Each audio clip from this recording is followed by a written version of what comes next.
Hi, my name is Marla Phillips, and I'm Director of Xavier Health at Xavier University, and I have been leading with many of you and your organizations the Good Supply Practices Initiative since 2012.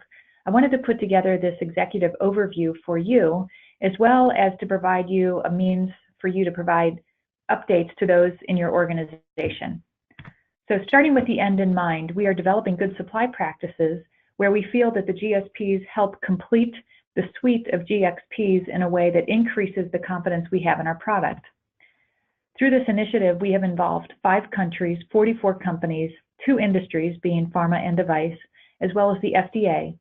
And through our work, we have identified 3 new key concepts. So we're not just improving something that's out there. We have uncovered key concepts that are brand new and are shifting the way we're doing our work. And we have, from those key concepts, developed 12 practical solution tools that everyone can use. And it's all based on a foundation of a paradigm shift that we identified that will transform your company. So this paradigm shift, we had started off with the thought that our suppliers are causing the problems. And our goal was then to figure out, well, how do we solve that problem? What we're seeing in today's industry is that the focus of how do we solve the issue of risk at our suppliers is resulting in a never-ending cycle. So we have man in the plant, increased metrics, added testing, increased oversight, and it just never ends. There's nothing to break the cycle. But what we found is through our data, through the team, is that we are actually causing the problems, not our suppliers. And what that's allowed us to do is focus on true root cause that has enabled us to identify solutions around forming cross-functional teams that actually align around the requirements we need before we just start racing forward, understanding the material and its ability to function in the way that we intend, understanding the material variability and its impact on our product, how to engage the supplier and when to engage them in a meaningful way, and how to mitigate self-risk. So if we're causing the problems, we have to recognize that we have risk that we are inducing into our own processes. So by doing these things, we are seeing an increase in efficiencies, a focus on right first time, and preventative actions, as well as improvement ideas. And so the solutions that we're developing will literally transform your company starting today. So we identified the industry shifting new concepts. As I mentioned earlier, there are 3 brand new concepts that we identified through this work. So the GSP value comes through the concept of supply by design and its integration with quality by design. So imagine that it takes the quality of your product and carries it through to the very end when your patients and customers receive your product. Without supply by design, the quality of your product is at risk and can undo all the work that you did in developing your product. The second new concept is self-qualification. I referred to self-risk on the previous slide.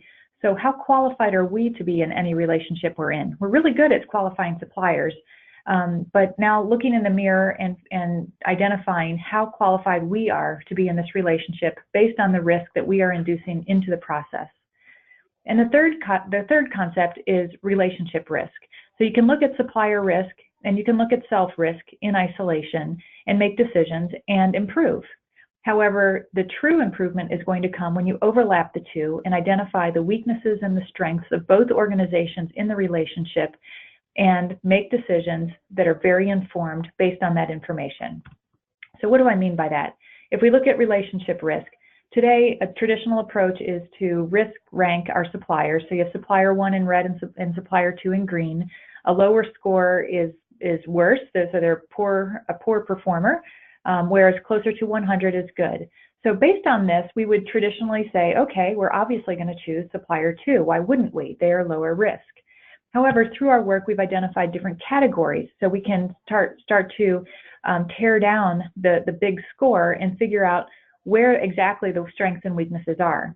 So if you have supplier 1, you can see, okay, they might be weaker in quality and regulatory compliance, but they're stronger in technical capability. They're a little bit weak on the operating systems and business capability, and the relationship alignment is very strong. Then you look at supplier 2, and you see similar data, but with different strengths and weaknesses. So, okay, again, I would probably pick supplier 2 if I knew nothing else, because again, their quality and regulatory compliance is strong. But now let me put my own risk on the chart. And what I'm seeing is that my relationship alignment is pretty weak. And some of the scores that go into that include things like my ability to forecast. And so I'm going to need a supplier who has a lot of capacity and a lot of flexibility. So if this is a product where it's critical, we might have tight inventories, we might have unpredictable forecast.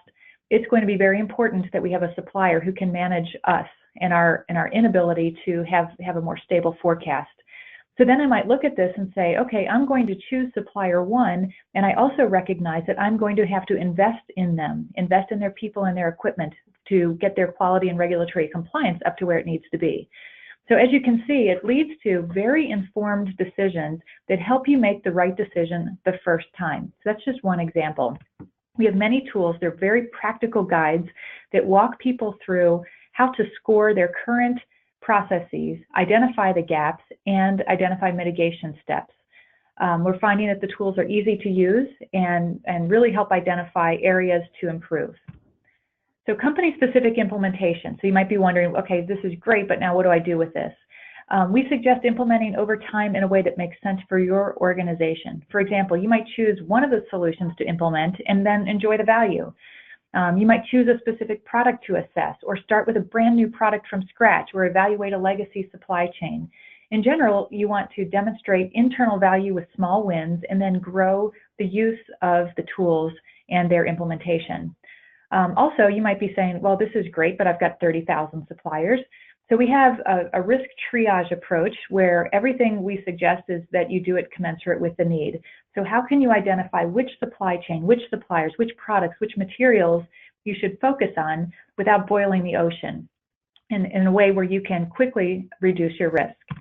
So some of the feedback that we've gotten from our feasibility studies have demonstrated return on investment, and investment is the time. So the return on investment is achieved from the device and pharma industries, large and small companies, complex and simple supply chains, new and legacy products. We're seeing that large multinational companies are implementing pieces of the work, then gradually growing that implementation. And we've had small companies say, I have been searching for good supply practices to help us know how to set this up right the first time, and this has been the answer for us. Also, the GSPs provide companies with the information needed to make the right decision for them, their products, and their supply chains. So again, in these solutions, we do not mandate a specific way to operate. Instead, we look at every company as being different, as well as each product, each supplier, and each supply chain, and we want to provide them with the information that they can use to make the right decision for their organization. So now where are we going with this? So a lot of great work. It would be a shame to have it sit on a website somewhere and be dormant. So we have been working since 2012 to identify the right partners who could possibly adopt our work and give it a global platform. So we have had some exciting work with this and are under discussion with the United States Pharmacopoeia to possibly have this adopted as a general information chapter. They have approached us wanting our work. So we are looking to figure out what is the right way that USP could adopt our work.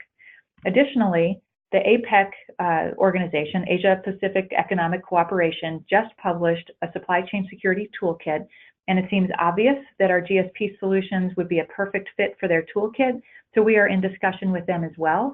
And USP is a Center for Excellence of the Asia Pacific Economic Cooperation Supply Chain Security Toolkit. So some pretty tight circles right there, and we're in the middle of it. Very exciting to see that our work could have a global platform within the next year.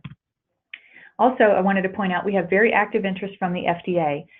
So Office of the Commissioner, so if you might remember, for those of you who have been on the team, that Steve Solomon and Pete Beckerman from the Office of the Commissioner were on our team formally for a couple of years. The Office of Compliance, we have Steve Wolfgang on our team ever since Steve and Pete transitioned. And then the Office of Pharmaceutical Quality has expressed interest recently as they've now understood that our supply chain work is enhancing the ability to ensure the quality of product. And the big key for FDA is that this is an industry-led solution to a global problem. Industry isn't sitting back and saying, I'm not doing anything until FDA enforces it or forces me to do something. So it's very exciting that industry saw the problem and are leading the solutions, and FDA is joining with us. So just wanted to point out that we have been speaking on this topic across the country since 2014. We are invited speakers. We're not applying to see if we can get on someone's agenda. It is a very hot topic with a lot of interest, and everywhere we go, we get extremely positive feedback. So I just want to thank you.